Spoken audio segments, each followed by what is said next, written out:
If I could save time in a bottle. Okay, now the first thing you want to do is get your toilet paper. So what you want to do is count how many squares you want to get. Okay, so in most cases, you want about 3 squares. So let's extract 3 squares. So you delicately pull it out. 1, 2, 3. Okay, good. Now, you might be wondering, how do you like get it off of the roll? Because you don't want to just keep pulling. That's bad. So how do you get your squares? Well, first, you take one of these, okay? And you find the little, perforated parts of the paper, and you just slice through. There you go. Now this is something I can work with, but not everyone needs 3 squares. So what do? If you only wanted 2, because you can still work with 2, you just put it on the ground and you just take your cutter and just try to like slice your, it's a little bit tricky, but if you just keep working at it, there you go.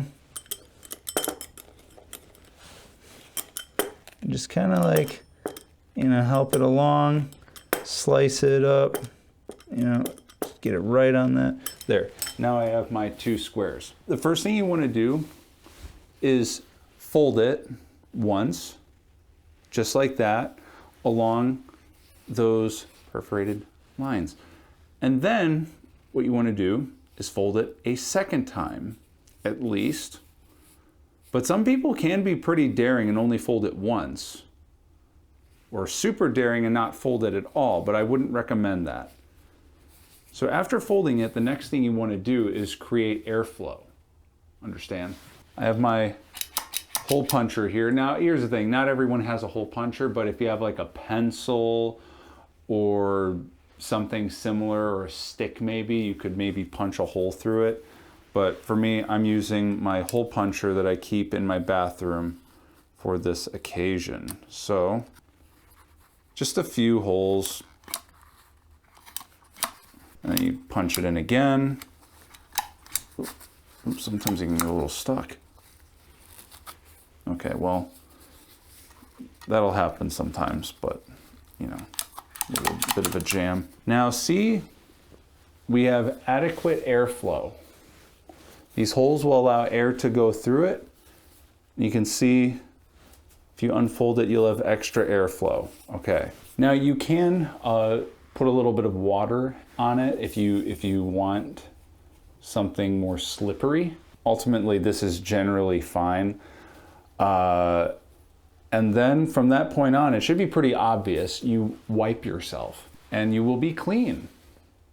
Now, for an additional tip, I could just end it there, but what if you don't have toilet paper? Well, if you don't have toilet paper,